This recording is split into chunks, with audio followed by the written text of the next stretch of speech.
হসপিটালের অবস্থা খারাপ করে রাখছে এরা, এরাই অবস্থা খারাপ করে রাখছে। এর আগের চিকিৎসায় গাফিলতির অভিযোগ তুলে রোগী মৃত্যু ঘিরে উত্তেজনা ইসলামপুর মহকুমা হাসপাতালে। হাসপাতালের নার্সদের দুর্ব্যবহার দেখে ক্ষুব্ধ ইসলামপুর পৌরসভার চেয়ারম্যান তথা ইসলামপুর মহকুমা হাসপাতালের রোগী কল্যাণ সমিতির চেয়ারম্যান কানাইয়ালাল আগারওয়াল। পরিস্থিতি সামাল দিতে হাসপাতালে ছুটে আসে ইসলামপুর থানার পুলিশ। মৃত রোগীর নাম প্রণব দত্ত, বয়স আনুমানিক ৫৫, বাড়ি ইসলামপুর শহরে ক্ষুদিরামপল্লী এলাকায়। পরিবার সূত্রে জানা গেছে, বমি ও বুক জ্বালা নিয়ে গত বুধবার সকালে প্রণব দত্ত নামে ওই রোগীকে ইসলামপুর মহকুমা হাসপাতালে চিকিৎসার জন্য ভর্তি করে পরিবারের সদস্যরা। বৃহস্পতিবার সকালে রোগীকে ছুটি দিলে বাড়ি নিয়ে চলে যায় পরিবারের সদস্যরা। বৃহস্পতিবার গভীর রাতে আবার শারীরিক অবস্থা অবনতি হলে প্রণব দত্ত নামে ওই রোগীকে পুনরায় ইসলামপুর মহকুমা হাসপাতালে ভর্তি করে। পরিবারের লোকজনের অভিযোগ, দুপুরে রোগীর শারীরিক অবস্থা অবনতি হলে একাধিকবার কর্তব্যরত নার্সদের জানানো হলেও কোনো চিকিৎসাই করেনি বলে অভিযোগ। শেষে বিনা চিকিৎসায় মৃত্যু হয় রোগীর। মৃত্যু খবর ছড়িয়ে পড়তে হাসপাতালে ছুটে আসেন ইসলামপুর পৌরসভার চেয়ারম্যান তথা রোগী কল্যাণ সমিতির চেয়ারম্যান কানাইয়ালাল আগারওয়াল। হাসপাতালের কর্তব্যরত নার্সদের দুর্ব্যবহারে ক্ষুব্ধ ধমক স্বাস্থ্যকর্মীদের। বিষয়টি নিয়ে ঊর্ধ্বতন কর্তৃপক্ষের কাছে অভিযোগ জানাবেন বলে জানান তিনি। 30 মিনিট আগে এনে চলাফেরা করে ওদিকে পায়খানা টাখানা গেছে, পেশাব পায়খানা আছে সুতালো, কিন্তু ওই যে নার্সনিগুলো আছে ডাকছে, কেউ শুনছে না, আসেনি, অক্সিজেন না তবে কেউ আসে না। পরে এই যে লাগাই গেল, এ পুরা হসপিটালের কানেকশন যে আছে না, খুব খারাপ আছে। মানে লোকটা সুস্থ ছিল? লোকটা সুস্থ, হার্ট অ্যাটাক পিছাব সবাই বলতে পারবে স্যার, আপনি ওদিকে তদন্ত করে সবাই বলতে পারবে। আপনি কি দেখছিলেন? আমি ওটাই দেখেছি, ও পিছাব করতে নিয়ে গেছিল ধরে, হ্যাঁ, ওখান থেকে আসলো, ঠিক ছটফটাচ্ছিল। আমার ওরা ম্যাডামগুলোকে নার্সিংগুলোকে ডাকতে গেল, কেউ আসলো না, কেউ আসলো, তারপরে মারা গেল। ছটপট করে মারা গেল? হ্যাঁ, কেউ আসেনি ততক্ষণ। সঠিক যদি চিকিৎসা হতো তাহলে পিছিয়ে যেত। চিকিৎসা হলে না না পারবে না তো, রেফার করে দেবে। এই মা বাচ্চাগুলো কিচ্ছু শুনছে না। এই ডাক্তারই আছে না, পুরো হারামি আছে, এই নার্সিংগুলো আরো হারামি আছে, কোনো কিছু শুনে না। এটাকে তো থাপ্পড় মেরে মেরে লাল করে দেওয়া দরকার। এই হসপিটাল আমার একটা ছেলে মারা ফেলেছে, আমার খুব রাগ আছে এদের উপরে। 15 বছর আগে আমার ছেলে মারা ফেলেছে, যাদের সঙ্গে মারা আছে। লোকটা ভালো লোক। কি নাম দাদা আপনার? আব্দুল হালিম, ইসলামপুর। কি দেখছিলেন পেশেন্টের কি অবস্থা ছিল? পেশেন্টটা ওখান থেকে হাঁটিয়ে আসলো, হ্যাঁ, হেঁটে আসে, বলছে কি আমার বুকটা জ্বলে যায়। ফের ওই ব্যান্ডে যাই থেকে গেল, ওখান থেকে ফের ওর বাড়ির লোক তুলে নিয়ে আসে, এখানে শোতাইলো, বলছে বুকটা জ্বলে যায়। তাও তোড়াতড়ি আসছে না, যাচ্ছে দুবার করে ডাক দিচ্ছে, তাও শুনে না কথা তোড়াতড়ি। মানে এখানে যারা ছিল কেউ আসে না চিকিৎসা করতে?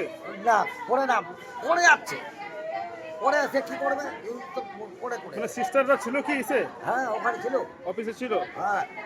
তো মানে পরিবারের লোকজন ডাকতে গেছিল, আসে নাই? ডাক দিতে গেছে, আসে না তোড়াতড়ি। ওই বলেন না, ওকে ওরা বাড়ির লোককে বলেন, এরা আছে ওনাকে বলেন। আপনি কি দেখছেন?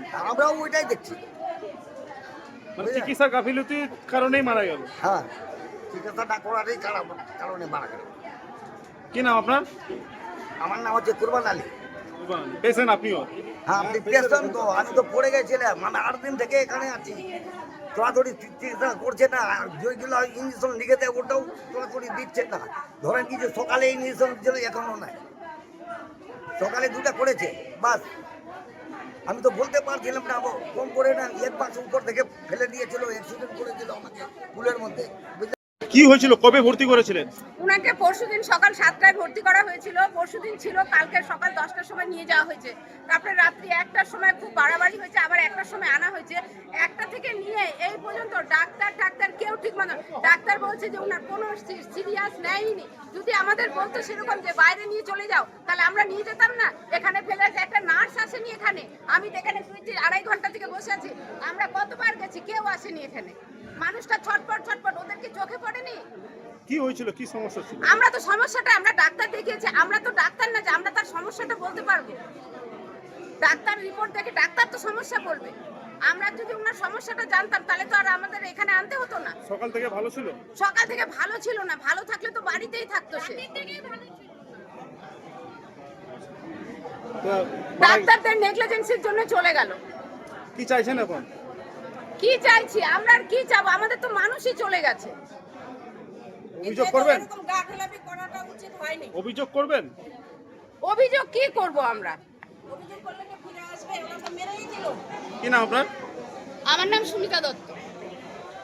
কথা বলো পেশেন্ট পার্টির এটাই অভিযোগ যে ওর প্রপার ট্রিটমেন্টটা হয়নি। আমরা পেপারসও দেখলাম প্যানক্রিয়াটাইটিসের পেশেন্ট ছিল, ডক্টর মন্ডলকেও দেখেছিল, উনিও কিছু ইঞ্জেকশন দিতে বলেছিলেন। পেশেন্ট পার্টি বলছে যে সেই ইঞ্জেকশনগুলো ঠিকমতো দেওয়া হয়নি, এ পেশেন্টটা সাকাম করেছে, মারা গেছে। পেশেন্ট পার্টি যদি কমপ্লেন করেন তাহলে নিশ্চয়ই আমরা ডিটেল ব্যাপারটাকে হসপিটালের সুপারভাইজারের মাধ্যমে জেনে নিতে পারবো যে ট্রিটমেন্টটাতে কোথাও গাফিলতি আছে। স্যার অভিযোগ রয়েছে যে বারবার সিস্টারদের ডাকা হয়েছে, তারপরেও সিস্টাররা উঠে আসেনি। একজন মিস্টার বেরা বলে একজন সিস্টার আছে দেখলাম, ওর ব্যবহারটা খুবই খারাপ। আমি স্পেসিফিক্যালি ওনার এগেনস্টে কমপ্লেনটা করবো।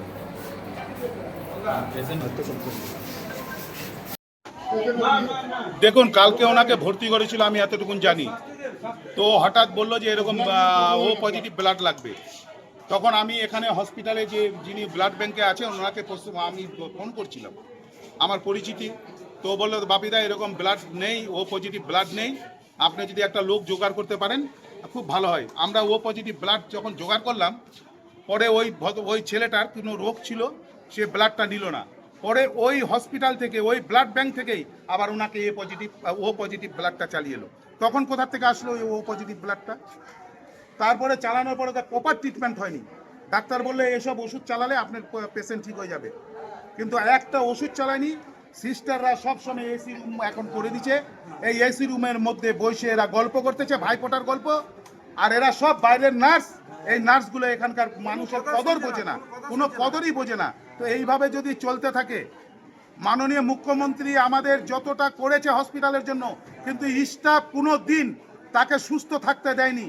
এবং বদনাম করার জন্য সিস্টার থেকে ডাক্তাররা এই মাটি মানুষের সরকারকে বদনাম করার জন্য এরা প্রকল্প লাগাইছে, পেশেন্টকে মেরে দিচ্ছে। কোনো পেশেন্টকে আপনার এতগুলো বেডে লোক আছে, আপনারা শুনে নেন একটা পেশেন্টের কাছ থেকে তারা নার্সগুলো তারা ভালো ব্যবহার করছে কিনা। আজকে 1 লাখ টাকা পর্যন্ত ওরা মাইনা পাচ্ছে আর পেশেন্টের পরিষেবা দিচ্ছে না। ইসলামপুরের ডাক্তারদের কথা কি বলবো, হসপিটালের গেট থেকে বারণ, হসপিটালে ইমার্জেন্সিতে নেই, কিন্তু দেখবেন যে হসপিটালের চেম্বারের মধ্যে ওরা বসে একটা মেডিসিন দোকানের চেম্বারে বসে ওরা প্র্যাকটিস করছে। আমার নিজের চোখে আমার দেখা, নিজের চোখে দেখা এই হসপিটালের আমি মা ক্যান্টিনটা চালাই, আমি সবসময় দেখি এখানকার নার্সের ব্যবহার, এখানকার ডাক্তারের ব্যবহার, রাফ ব্যবহার। মানুষকে মানুষ মনে করে না, মানুষের জীবনকে জীবন মনে করে না, জিন্দা লোককে মেরে দিচ্ছে এরা। কোনো কিছু হচ্ছে তারা মেডিকেল করে দিক, মেডিকেলও করেনি। লোকটাকে সুস্থ ছিল, সকালবেলা আমি দেখে গেলাম, হসপিটালে এসে দেখে গেলাম সুস্থ, আমার সঙ্গে গল্প করলো। সে লোকটা এখন শুনছি ফট করে যে মারা গেল, কোনো ট্রিটমেন্ট হয়নি তার। একটা ডাক্তার ইমার্জেন্সিতে আপনি পাবেন না, কল করলেও আসে না ডাক্তাররা। অনেক সমস্যা এই হসপিটালের। কি চাইছেন এখন?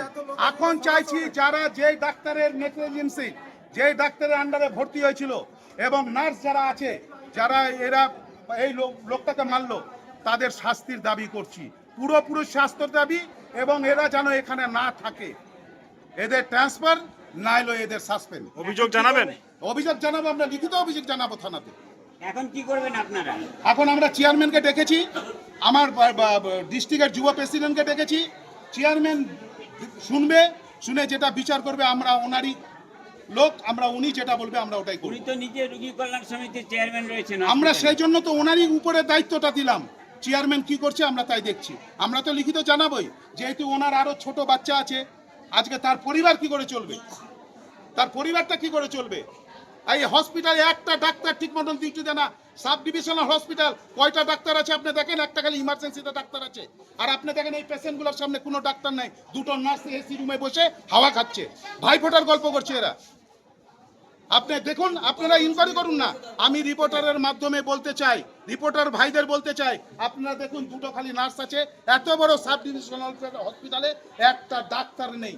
এই পেশেন্টগুলো সব ছটফটাচ্ছে দেখেন। ডাক্তাররা সব চেম্বার, ডাক্তাররা এক একটা নার্সিংহোম খুলছে, ডাক্তারদের পার্সোনাল নার্সিংহোমে তারা বিজনেস করছে এবং প্রতিটি নার্সিংহোমে গিয়ে ওরা টাইম দিচ্ছে, কিন্তু হসপিটালে এদের টাইম দেওয়ার জায়গা নেই। কিন্তু অযথা এরা লাখ লাখ টাকা সরকার থেকে বেতন নিচ্ছে। কোন ডক্টরের আন্ডারে ছিল ইনি? এখানে প্রথমে আমি আপনার নাম? আমার নাম অমল কুমার সরকার, আমি 6 নম্বর ওয়ার্ডের কাউন্সিলর। আমি নিত্য এরকম দেখছি, নিত্য কোনো ডাক্তার হসপিটালে নেই। আপনারা দেখুন না, একটা ডাক্তার আছে নাকি ইমার্জেন্সির, একটা ডাক্তার বাদ দিয়ে? ঠিক। আমি রিপোর্টারদেরকে প্রশ্ন করতে যাচ্ছি যে আপনারাই দেখুন, আপনারাই তো হাইলাইট করবেন, আপনারাই তো উপর মহল পর্যন্ত পৌঁছাতে পারবেন। আপনারা দেখুন একটা ডাক্তার আছে নাকি এখানে? 2টো নার্স ছাড়া একটা ডাক্তার নেই, আর পেশেন্ট আছে কমসে কম 50 থেকে 60 জন।